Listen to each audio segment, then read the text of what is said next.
Hi guys, it's Jim here from drtangenstein.com, and today we've got a video that's a slightly different track. It's not about beer at all. See, around this time of year I start to get a little bit nostalgic and think back to the first thing I ever brewed, mead. So about this time of year I make another batch. Now mead is basically honey wine. It's the oldest fermented beverage that we know of, and I think it's been being made for about 20,000 years, which is pretty long time. If you've ever made a mead, it feels like it takes about that long to get one tasting nice. So there are a couple of different types of mead that you'll hear terminology floating around. So traditional mead is literally what it says in the tin. It's a honey wine, so honey, water, ferment. There's a type of mead called a metheglin, which is honey water but with spices. It's a spiced mead. Melomel is a fruited mead. Cider is a mead made with apples. Piment is a mead made with grapes. And if you want a beer that's made with mead, that's called a braggot, which I think is Swedish for drinking problem. So mead is kind of a double-edged sword. Like I said, I've made it sound super simple here, and it kind of is. You take honey and water, add some yeast, away you go. So it's kind of simple to do. You can do it with just stuff you have in the kitchen, or if you're already a brewer, you can definitely do it with your brewing equipment. It's simple to do hands-on, but it's actually super difficult to get a really good tasting mead. As I found out when I first cracked that mead open about 10 years ago and eagerly gave it to all my friends without trying it myself, it just wasn't good.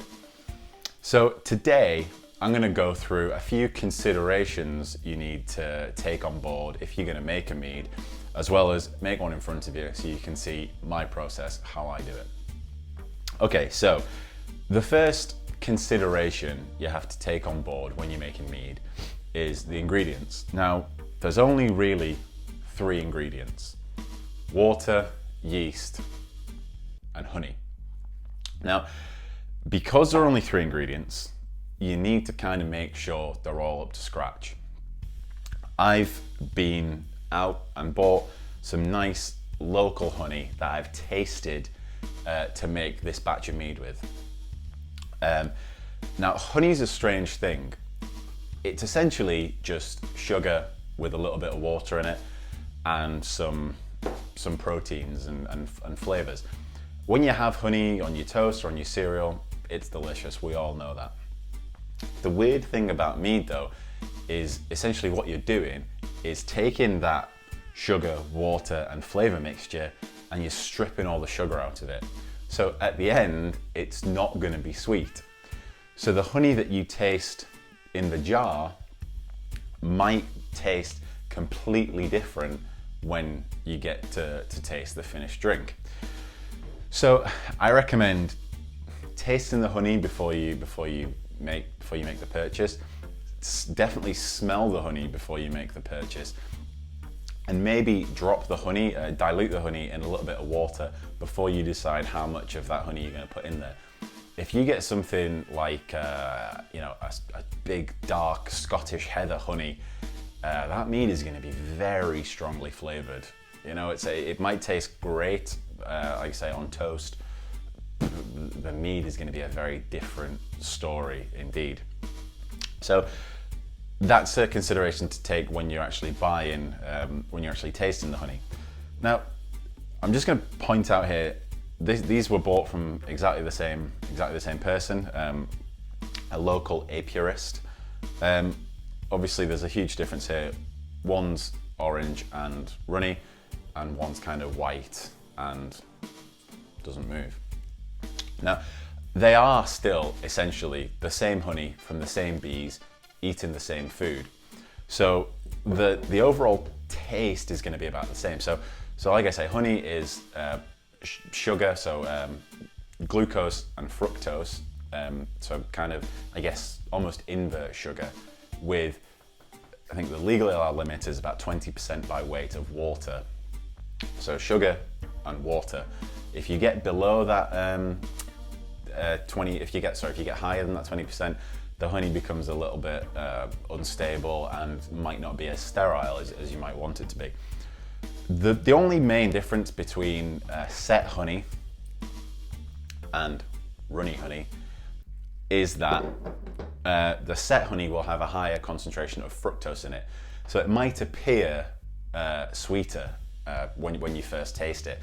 Whether that translates through to the finished mead, I'm not sure, because I've never actually made a side-by-side with set honey and the runny stuff, especially not from the same bees. So I don't know. If you have, let me know, because that'd be quite an interesting piece of data. So that's basically honey. Don't go for a super strong one, and if you do, be prepared to let that mead age for a very long time before it's drinkable. Water. You don't really have to worry about water, to be honest. If your water tastes good, go ahead and use it for mead. If your water's super hard, you might want to go out and buy bottled water. But basically, the mineral profile of this doesn't really affect it so much.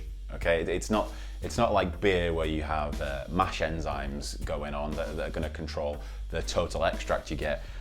This is already extracted. Okay, this is 100% extract. You don't need to worry about that. Just make sure your water tastes good. If it's chlorinated in your area, let it sit out overnight. But like I say, it's not expensive to just go and buy bottles of water. If you're making a gallon or 5 gallons of this stuff, it's not even a lot of water. So you don't need to worry about that. Yeast is the third and final component of our traditional mead. Now yeast, the first thing we're going to say is don't use a champagne yeast. If you use a champagne yeast, all that stuff I was saying earlier about the honey flavor being too overpowering, that's going to be magnified 10 times because your mead is going to be super, super dry. Okay, if you like that, yeah, have at it, go ahead and do it. I do not use champagne yeast in my meads anymore. I've learned my mistakes there.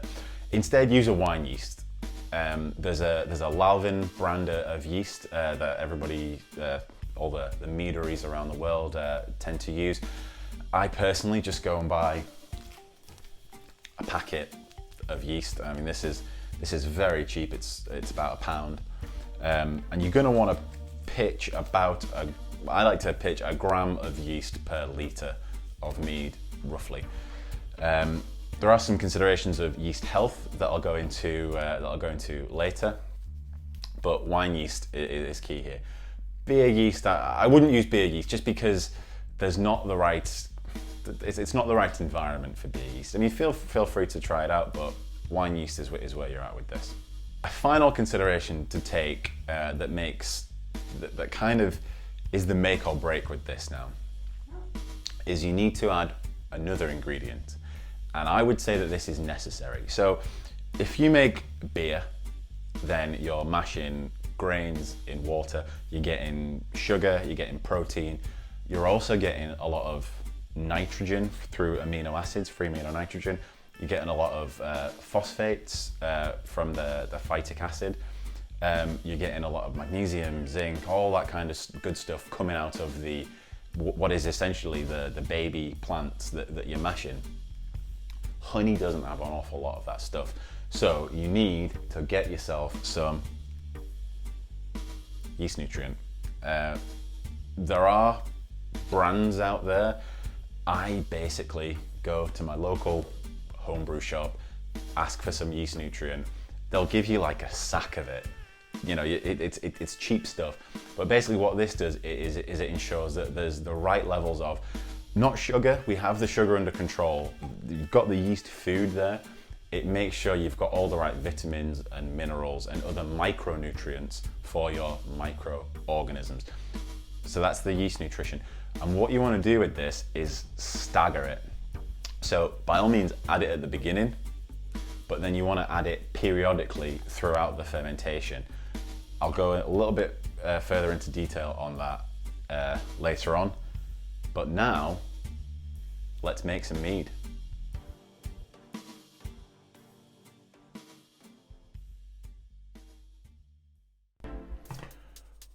So I don't really have a lot of advice in terms of recipe design for this, especially not if you're making a melomel or a metheglin. Basically what I would suggest if you're doing either of those, follow this general procedure, and then about 2/3 of the way through your fermentation, rack off either onto your fruit or add your spices, maybe in a tincture at that point.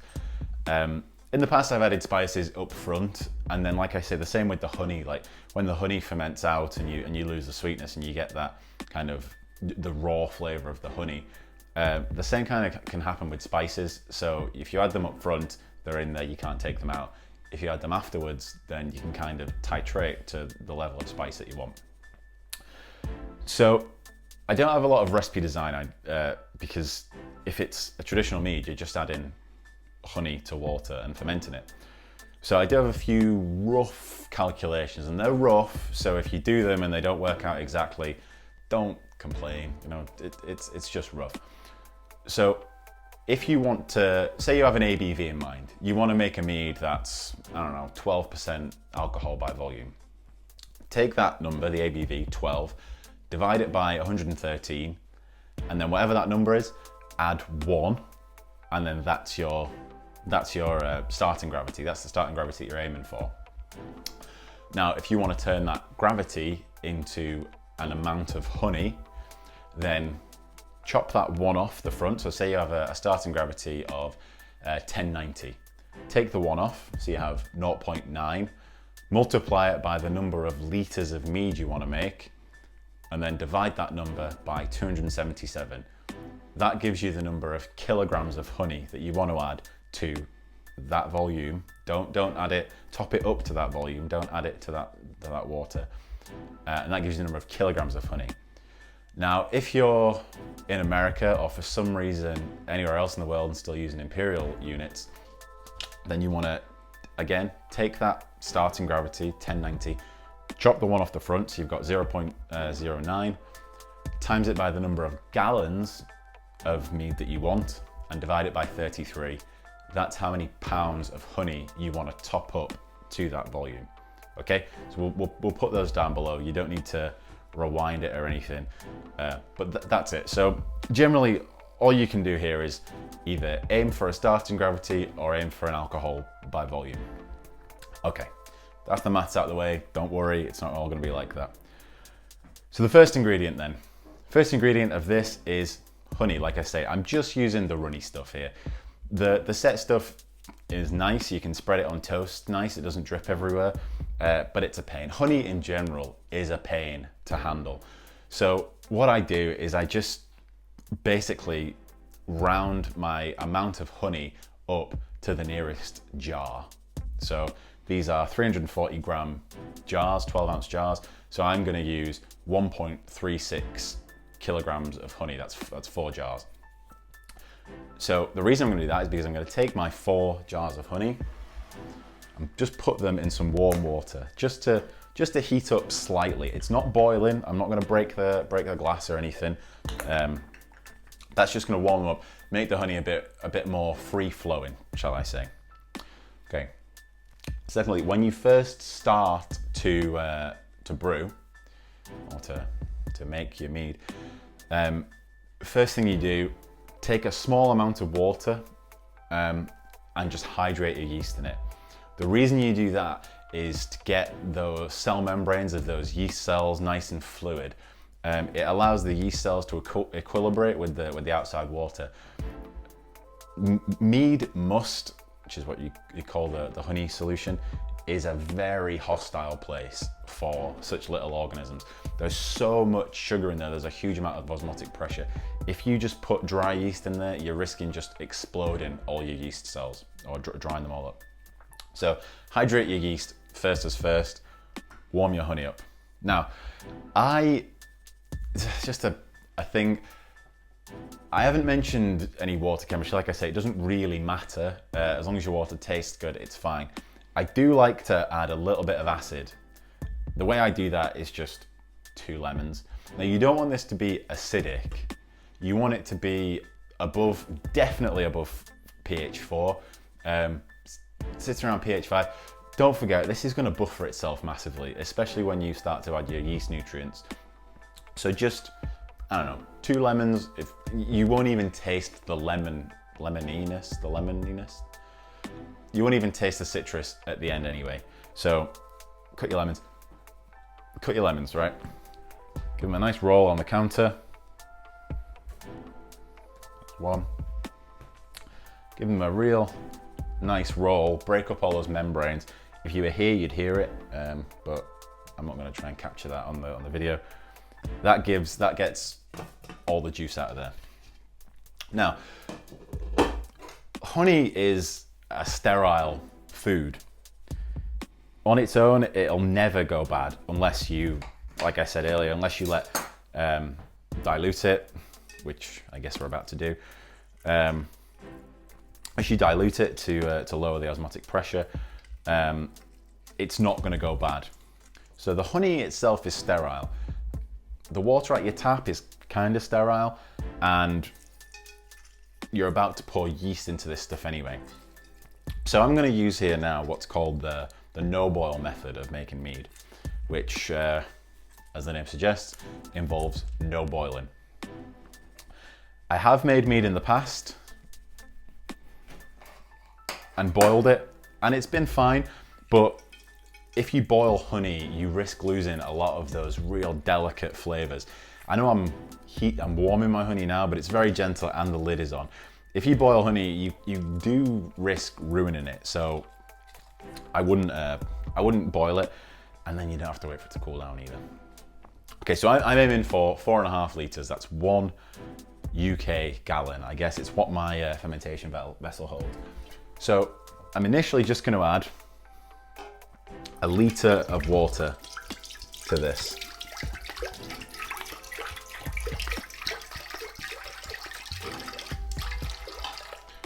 Just 1 litre.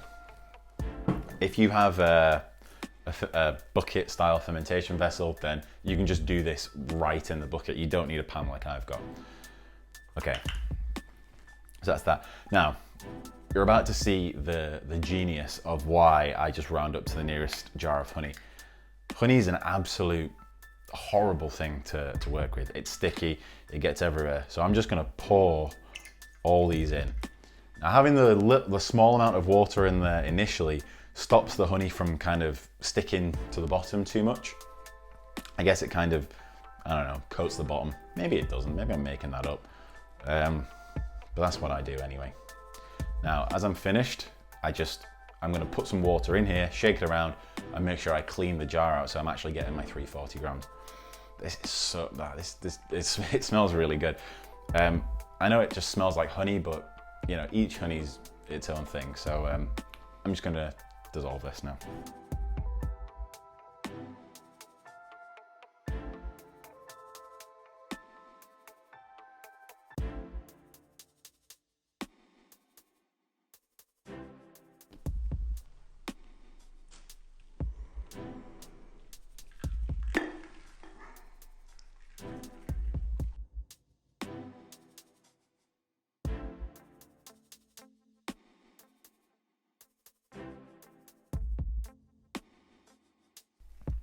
All my honey's in, no spoons, no trying to get the last little bit out.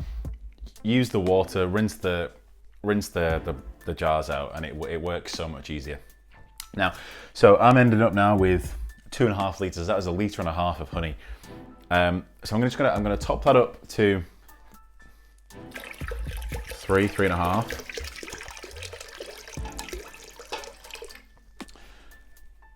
And I'm gonna mix. So I'm gonna kind of kill 2 birds with 1 stone. So I'm gonna mix it, but I'm also going to aerate it. Now,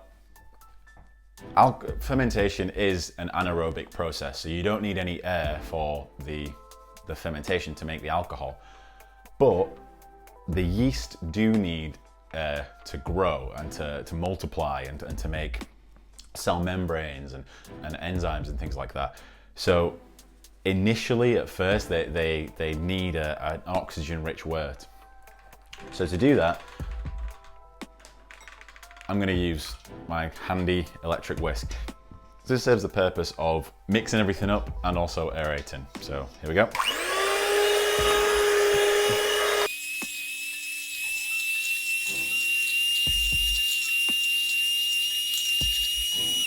Okay, so it's getting nice and foamy now actually, which is good because it means you're mixing it up, you're incorporating air into there.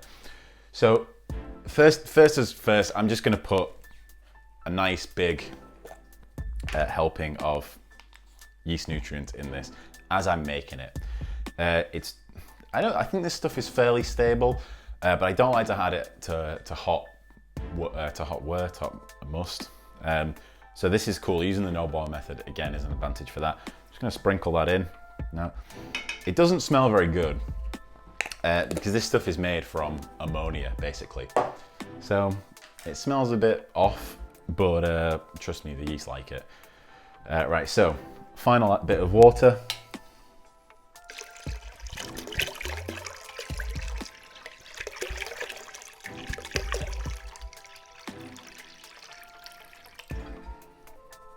And we're ready to do a final mix. Again, aerating as we go.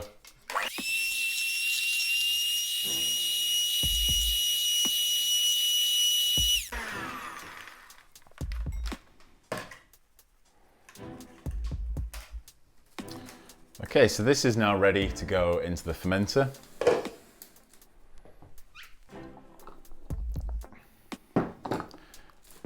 Now this is I'm gonna say it's my first mistake. I'm nowhere near as arrogant enough to say that. If you can, use an open-topped fermenter.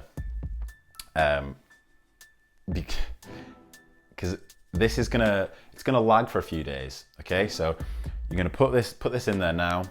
The yeast nutrient is in, and then you want to add nutrients every 12 hours or so if you can over the first 3 days. That's the lag phase, you know, where the yeast is kind of building up and reproducing. You also, during that time, want to just give it a bit of a shake, and I'll show you how to do that with this demijohn. Give it a bit of a shake to release any carbon dioxide that's in there. If carbon dioxide gets dissolved in the must, it's going to lower the pH and it's going to become toxic to the yeast. If you're a beer brewer, that's not usually such a big deal because there's not that much stuff usually to ferment. But with meads, you do have to be careful of that. So every 12 hours or so for the first few days, just get rid of that carbon dioxide, add a bit of nutrient. Then after about 10 days, you want to add one final drop of nutrient, and then you're done with that. So let's put this in here now. I bet I can't get it all in.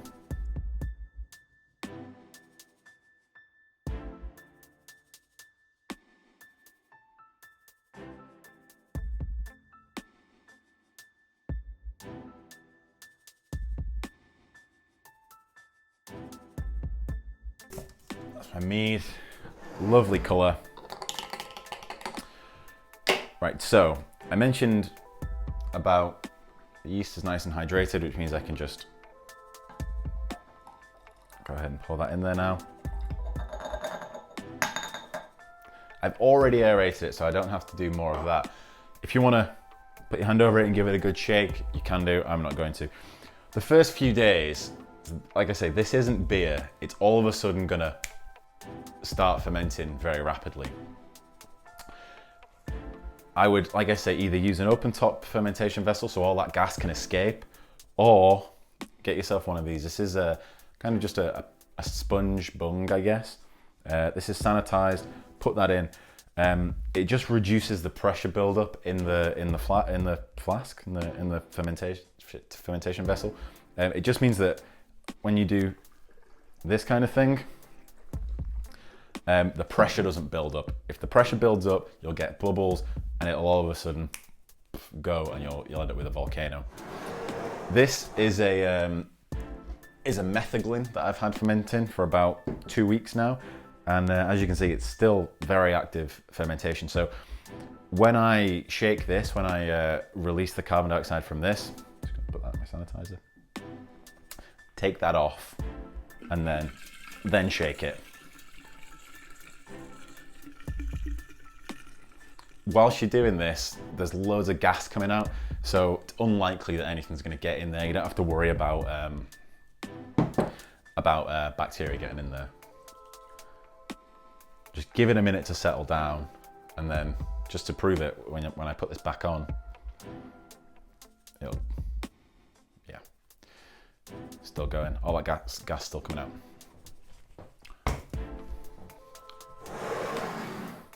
So that's mead. Main pointers: good honey, but taste it first, because at the end it's not going to be sweet, but it's still going to taste like it did. Wine yeast, not champagne yeast, unless you want a very dry mead. And look after your yeast. Add yeast nutrient every 12 hours for the first 3 days, once more at 12 days, and get that swirl action going. Release the carbon dioxide that builds up. After that, you just want to leave it. If you can ferment this for 3 months and then forget about it for a year, you're gonna have yourself a hell of a mead. The longer you leave it, the better it gets. All those flavors I was talking about that come along with the honey, they mature over time. They react with other flavor chemicals that are in there to make just a great drink. So that's mead. Let us know what you think. Let us know if I've missed anything off. If you make mead, if you're new to it, let us know how it goes. In the meantime, follow us on Twitter at Dr. Tankenstein, subscribe to the channel, and head over to drtankenstein.com to read all our articles. Thanks.